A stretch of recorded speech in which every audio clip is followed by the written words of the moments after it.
నిన్న ఢిల్లీలో కాంగ్రెస్ పార్టీ వాళ్ళు ఒక మీటింగ్ పెట్టారు. ఆ మీటింగ్‌కి ముఖ్యమంత్రి గారు, ఇక్కడ ఉన్నటువంటి పీసీసీ అధ్యక్షుడు, ఇంకా కొంతమంది మంత్రులు. ఆ మంత్రులు ఎవరంటే బట్టి విక్రమార్క గారు, డిప్యూటీ సీఎం కదా ఆయన. తర్వాత ఉత్తమ్ కుమార్ రెడ్డి, దామోదర్ రాజనరసింహ, సీతక్క వీళ్ళంతా పోయిర్రు. మీటింగ్ ఎవరితోనైంది అంటే వాళ్ళ ఇన్ఛార్జ్ ఉంటది కదా మీనాక్షి నటరాజన్, అట్లనే ఏఐసీసీ నుంచి వంశీచంద్ రెడ్డి వచ్చిండు. వీళ్ళతోని ఒక మీటింగ్ అయింది. కానీ ఆ మీటింగ్ జరిగిన తర్వాత జరుగుతున్న చర్చనే కాంగ్రెస్ పార్టీలో చాలా చాలామంది అసలు ఏం జరగబోతోంది అని చూస్తున్నారు. ఏందా చర్చ ఏంటిది చెప్తా. దానికంటే ముందు ఛానల్ని చూస్తున్న ప్రతి ఒక్కరు కూడా ఛానల్ని సబ్స్క్రైబ్ చేసుకోర్రి. చాలామంది వీడియోలు చూస్తున్నారు, ఛానల్ని సబ్స్క్రైబ్ చేసుకుంటలేరు. సబ్స్క్రైబ్ చేసుకోర్రి, ఈ వీడియోని షేర్ కూడా చెయ్యిర్రి. నిన్న మీటింగ్ తర్వాత కాంగ్రెస్ పార్టీలో కూడా ఒక చర్చ ఏం జరుగుతుంది అంటే రేవంత్ రెడ్డికి చెక్ పెట్టేటందుకు కాంగ్రెస్ వాళ్ళ పార్టీ అధిష్టానం ఉంది కదా, వాళ్ళ ఢిల్లీలో ఉన్న పెద్దలు, ఇక వీళ్ళు రెడీ అవుతున్నారు అనే చర్చ జరుగుతుంది. ఎందుకంటే చాలా రోజుల నుంచి ప్రభుత్వం అంటే నేను, అసలు పార్టీ అనేది లేదు, నేనే సుప్రీం, నేనే ఎక్కువ, అంటే పెద్ద నేనే అన్న లెక్క రేవంత్ ఆయన చేస్తున్న పనులు కావచ్చు, ఆయన మాట్లాడుతున్న మాటలు కావచ్చు ఉన్నాయి అని కాంగ్రెస్ పార్టీలో ఉన్న చాలామంది నాయకులు ఫీల్ అవుతున్నారు. ఇప్పుడు ఢిల్లీలో జెన్జీ ఉద్యమం చూస్తుంది కదా మనం, నీట్ ఎగ్జామ్ పేపర్ లీక్ కోసమని ధర్మేంద్ర ప్రధాన్ రిజైన్ చేయాలి అని మొత్తం జంతర్ మంతర్ దగ్గర ధర్నా చేసిరు కదా. తెల్లారి రోజు పోయి రాహుల్ గాంధీ గారు నరేంద్ర మోడీ ఇంటి ముందు కూర్చున్నారు. తర్వాత ధర్మేంద్ర ప్రధాన్ రిజైన్ చేసిండు. సో దానికోసం ఒక ర్యాలీ తీసిరు కాంగ్రెస్ పార్టీ వాళ్ళు హైదరాబాద్లో. కానీ ఆ ర్యాలీ తీసిన దాని మీద ఫ్లెక్సీలా ఇప్పుడు రాహుల్ గాంధీ గారేమో ఆయనదే క్రెడిట్, వాళ్ళు చేయబట్టే, కాంగ్రెస్ పార్టీ చేయబట్టే ధర్మేంద్ర ప్రధాన్ రాజీనామా చేసిండు అనే లెక్క వాళ్ళు మాట్లాడారు. వాళ్ళ హైకమాండ్ మొత్తం కూడా వచ్చి మోడీ ఇంటి ముందు కూర్చొని చేసుడు అనేది ఒక ఇన్నేండ్ల చరిత్రలో ఒక ప్రతిపక్ష నాయకుడు వచ్చి ప్రధాని ఇంటి ముందు కూర్చొని ధర్నాలు చేయడం ఇప్పటివరకు చరిత్రలో లేదు. ఇగో ఇట్లంతా నడిచింది ఢిల్లీ సర్కిల్లా. కానీ హైదరాబాద్లో ఏమైంది, దానికోసం ఒక ర్యాలీ తీస్తే ఆ ర్యాలీ ఫ్లెక్సీలా రేవంత్ రెడ్డి గారి ఫోటో ఒక్కటి తప్ప ఇంకా వాళ్ళ పార్టీ నాయకులు ఎవ్వరీ లేవు. కాంగ్రెస్ పార్టీలో అట్లుంటుందా, నడుస్తుందా? ఇప్పుడు కాంగ్రెస్ పార్టీలో ఎప్పుడు ఒక విషయం చెప్తారు, ఇక్కడ నాయకులు ఎన్నన్నా మాట్లాడుకోవచ్చు, లాస్ట్కి ఇక్కడ ఉన్న ముఖ్యమంత్రి మీద మాట్లాడవచ్చు, పీసీసీ అధ్యక్షుడి మీద మాట్లాడవచ్చు, ఎవరి మీదనన్నా మాట్లాడతారు. కానీ వాళ్ళ హైకమాండ్ సోనియా గాంధీ, రాహుల్ గాంధీ, ప్రియాంక గాంధీ ఇగో వీళ్ళని ఒక్క మాట కూడా అనుకుంటుంటే అవసరమైతే ఇక్కడ సీఎంలతో కూడా గొడవ పెట్టుకుంటారు, సీఎంల గురించి కూడా మాట్లాడతారు. కానీ వాళ్ళని ఏమనుకుంటే సరిపోతుంది అనేది కాంగ్రెస్లో ఉన్న నాయకులు చెప్పుకుంటారు, చాలా రోజుల నుంచి చెప్పుకుంటారు. కానీ రేవంత్ రెడ్డి దానికి విరుద్ధంగా పోతుండు. పార్టీ అంటే నేనే, లేకపోతే ప్రభుత్వం అంటే నేను వన్ మ్యాన్ షో ఇగో ఇట్లా చేస్తుండు చాలా రోజుల నుంచి. అది హైకమాండ్ చూస్తుంది కదా అసలు ఏం జరుగుతుంది తెలంగాణలో, ఏం నడుస్తుంది అని. ఇప్పుడు రేవంత్ రెడ్డి గారు గతంలో మాట్లాడారు కదా 10 ఏళ్ళు నేనే ముఖ్యమంత్రిగా ఉంటా అని. ఇప్పుడు రేవంత్ రెడ్డి గారు గతంలో మాట్లాడారు కదా 10 ఏళ్ళు నేనే ముఖ్యమంత్రిగా ఉంటా అని.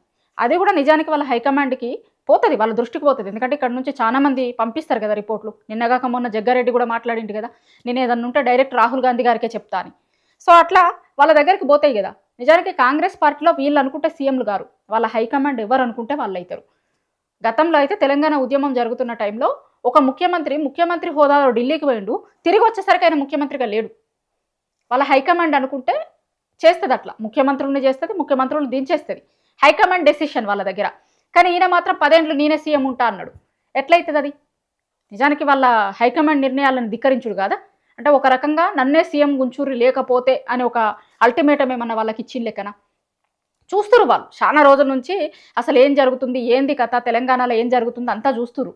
కానీ ఇప్పుడు దేనికన్నా ఒక టైం రావాలంటారు కదా. 2.5 ఏళ్ళు అయిపోయింది. పక్కనున్న కర్ణాటకలో కూడా ముఖ్యమంత్రి మార్పు చేసిరు.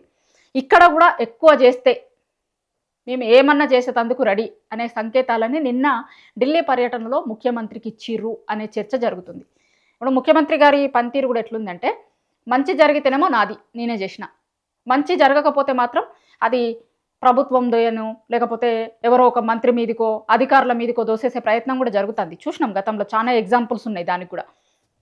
సో ఇట్లా చేస్తున్నారు కాబట్టి మొత్తం మంచి జరిగితే నాది, చెడు జరిగితే మాత్రం నాది కాదు, నాకు సంబంధం లేదు, నేను చేసింది కాదు అన్న లెక్క బిహేవ్ చేస్తున్నారు. సో ఇవన్నీ కూడా చూస్తుంది కదా వాళ్ళ హైకమాండ్ కూడా, ఏం జరుగుతుంది, ఎట్లా జరుగుతుంది అని. మొత్తం కీలకం ఎక్కడ అయింది అంటే నాకు తెలిసి మీనాక్షి ఎపిసోడే దీన్ని మొత్తం టర్నింగ్ పాయింట్ అయి ఉంటుంది. మీనాక్షి విషయంలో వాళ్ళు చాలా సీరియస్ అయ్యారు. మీనాక్షి రాజ్యసభ పోవడం అనేది అంత ఆషామాషిగా తీసుకుంటలేదు వాళ్ళ హైకమాండ్. ఇక్కడ నుంచి ఆ పేపర్లు పోయినాయి అని చెప్పారు కదా. సో ఆ మీనాక్షి ఎపిసోడ్ తర్వాత ఇది మొత్తం టర్నింగ్ అయిపోయింది. ఆమె నామినేషన్ అనేది తెలంగాణలో పాలిటిక్స్ని మొత్తం టర్న్ చేసింది. ఎందుకంటే నిన్న ఆ మీటింగ్లో మీనాక్షి కూడా ఉంది. సో ఇప్పటి నుంచి ఏం చెప్పారట అంటే దాదాపుగా ఆయన పవర్లు మీరు సూపర్ పవర్ లెక్క బిహేవ్ చేస్తున్నారు, అట్లా కాదు, ఏదన్నా నిర్ణయాలు తీసుకుంటే అది అందరికీ చెప్పి తీసుకోర్రి. ఆ గతంలో యాదాద్రి బోర్డుది కూడా ఉంది కదా, అది కూడా పార్టీతో డిస్కస్ చేస్తే మంచిగా ఉంటుండే అని కూడా అన్నారట. ఇంకా చాలా నిర్ణయాలు ఇప్పుడు కార్పొరేషన్ చైర్మన్లు వేయాలి కదా, ఇవిగా ముఖ్యమంత్రి సొంత నిర్ణయాలు ఉండవు. పిసిసి ఆ కమిటీ ఏదైతే ఉందో దానికి చెప్పి అందరి అభిప్రాయాలు తీసుకొని వేయాల్సి ఉంటుంది. లేకపోతే ఏమనుకున్నారంటే ముఖ్యమంత్రి ఆయన అనుచరులకు ఇప్పించుకుంటాడు, ఆయన అనుచరులకు ఇస్తారు అని జరిగింది. కానీ ఇప్పుడు అట్లా ఉండదుగా.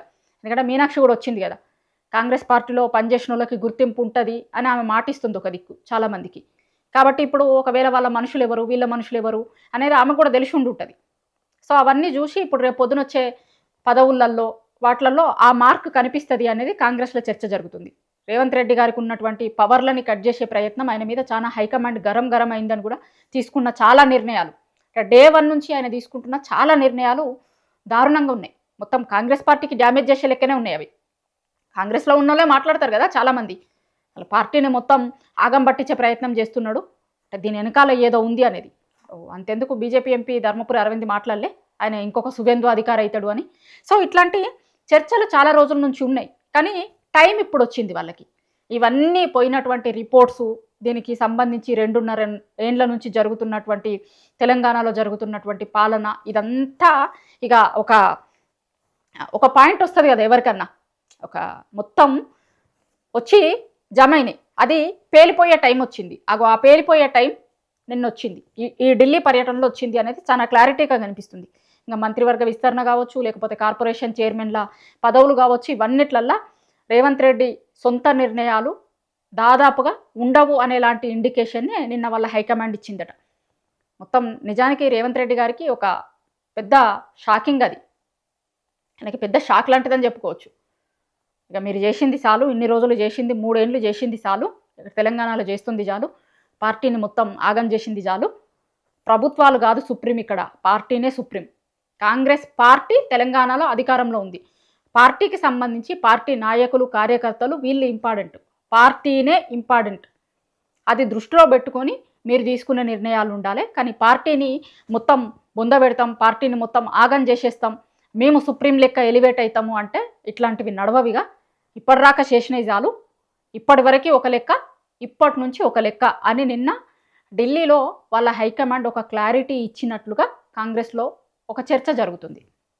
మరి రేవంత్ రెడ్డి గారు ఎట్లా రియాక్ట్ అవుతారు, ఏం చేస్తారు, ఏం జరుగుతుంది అనేది చూడాలి. ఎందుకంటే గతంలో కూడా ఆయన కొంత ఫ్రస్ట్రేషన్కి పోయారు. ఇక్కడ చాలా ఇన్సిడెంట్స్ జరిగినప్పుడు ఒక ఫ్రస్ట్రేషన్కి పోయారు.